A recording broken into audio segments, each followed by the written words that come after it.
How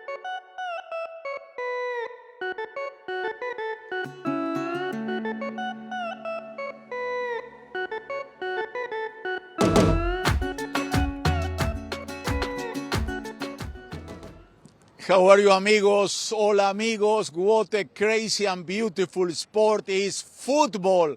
Argentina was winning 2-0. The match was almost over. Right now, 2-2.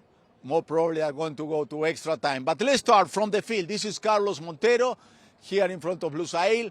Let's start with the headlines like we always do. Today is going to be the last time.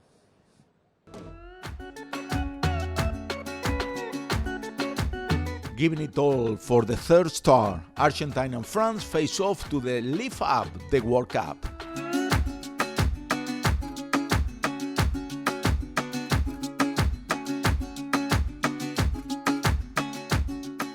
Messi has taken his football to the next level at the Qatar World Cup 2022.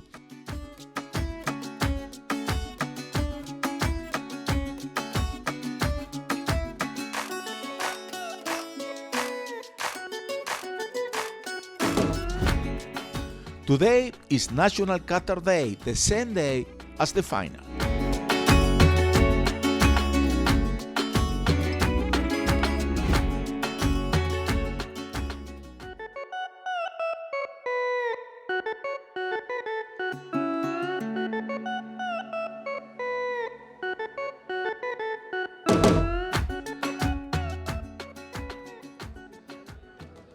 Qatar 2022 was such a great World Cup that it has to last longer. Now, France and Argentina are going to extra time.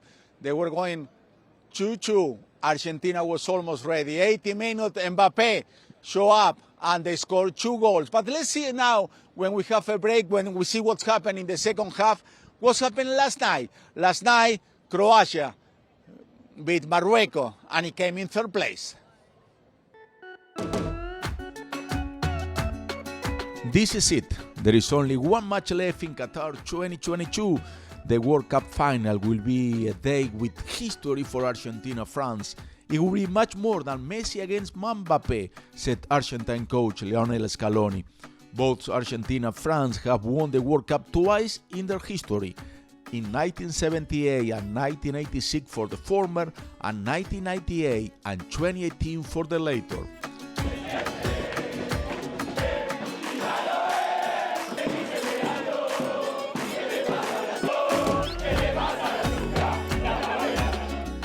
People here in Doha believe today is Argentina's day for a third victory.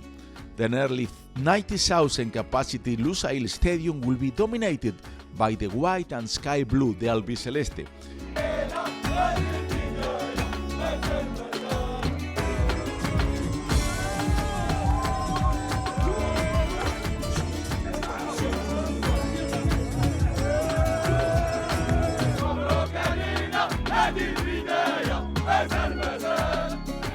Yesterday, Croatia defeated Morocco 2-1 and got the third place in the tournament. Regardless who wins today, thanks Qatar for a great and unforgettable World Cup.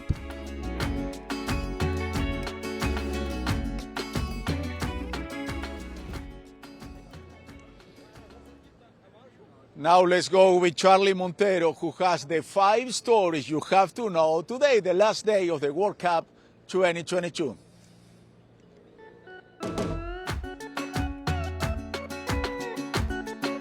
The Croatian team played 7 straight games in the second consecutive World Cup and finished in 3rd place in Qatar 2022. The next World Cup will be the first ever to go from 32 to 48 teams, and we will go from 64 games to 80. The tournament will keep the same format, which means 80 games in 32 days. Mexico is present in the final of Qatar World Cup with referee Fernando Guerrero. He was appointed to be part of the VAR in the match between Argentina and France. The winner of the final match will win the 3rd World Cup trophy, the same edition of the World Cup that has been awarded since 1974. This Sunday's game will be Lionel Messi's 26th game, the highest number for a player in the history of the World Cup.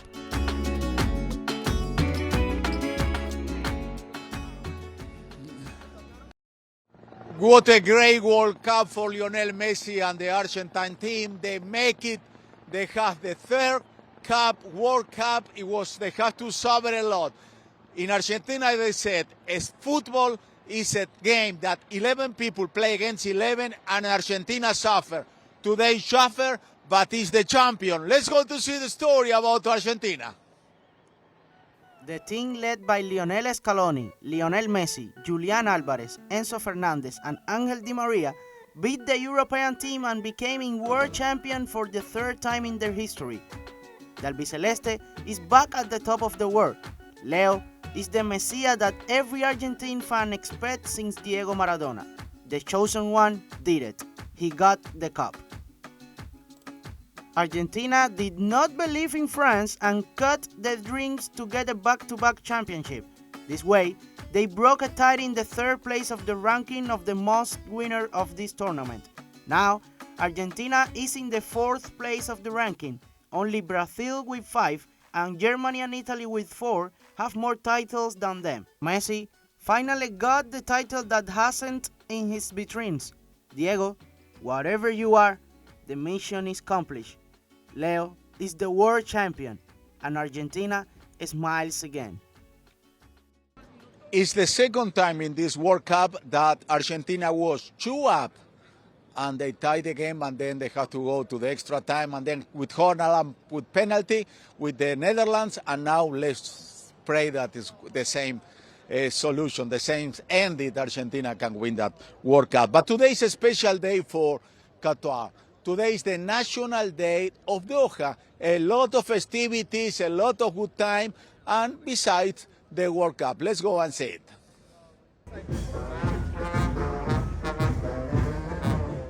Pride for Qatar with the national banner as the main protagonist. An opportunity to reaffirm loyalty, solidarity, and confidence in the legacy and national identity.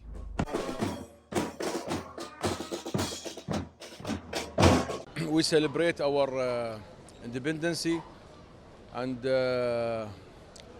we gather, we celebrate with families, go outside. It is an off day, so people everywhere, they are happy. Joy shared by locals and outsiders, even those in remote and unknown garbs, like those of the Inca Empire of South America. Este es su poder mágico, su fuerza, su arma secreta mágico de Messi. Y vamos a ganar. Me conocen de la mano, me dan la mano, oye, yo te abracé, esto, lo otro. Y cuando voy a un restaurante también a veces estoy ahí, pido mi cena, voy a pagar con mi tarjeta, pero ya una señora ya pagó porque dice que le gustó el traje. As is customary in Qatar, on National Day, they share Arabic coffee and typical dishes with those that they come across. It is about to show hospitality and welcoming to the people. We want them to stay and visit again and again. Hospitality not only from the nearly 300,000 citizens by birth, but also of the rest of the residents settled here, those who raise the country's population around 2.7 million. When they come to our home, we will rise to the occasion to show all the hospitalities, all the generosity as we can. Anyone has any problem, he will surely find all people gathering around them, trying to help them. This time, the national holiday celebrates how football brought people together for a month, cultures apparently different and distant. Vamos Argentina, sabe que yo te quiero, hoy que ana. It is not an occasional passion, just for being the venue of the most anticipated sports festival in the world. Todo por la copa, ese tiene Messi, Maradona. Vamos Argentina. Maradona, he's my favorite player. He inspired me. I am a very good player since my childhood. So I used to see Maradona playing, having a lot of techniques, very energetic man. A country that presumes being a friend and ally of the West saw it as a paradox when they became a target of an unprecedented campaign when it presented its candidacy to be the World Cup organizer. You don't blame them because we are not exposed and not open to to the around the globally and the media, or sometime you will not find us in the news. And if you find if it is in the news, it is not the right perspective about the Arab and Qatarian culture. I don't blame them, but when they come, they will know the true story. We know how. For many, the attack against Qatar connects with certain hypocrisy of the Western perspective and its historical stereotypes about Arab countries. It's been wonderfully organized, it has been peaceful, it has just been a celebration of people from different countries, different cultures, speaking different languages, all coming together, having fun. Qatar boasts of the most inclusive World Cup, with fans who have not been able to enjoy it before, like from Southeast Asia, Central Asia, and the Far East. Honestly speaking, people from Latin America has shown that they are the buzz of the World Cup, really are. They're the one who brought a life to the World Cup. After 12 years of planning and innovation, Qatar was determined to show the world the best edition of the World Cup, but also shares values and customs.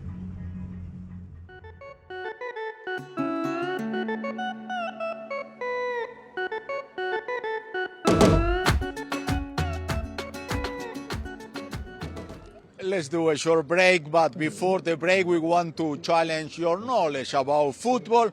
The question of the day today is, what was the score of the two finals that Argentina won in 1978 and 1986? The answers would be at the end of the show. We'll be back very quickly after a short break. We wait for you.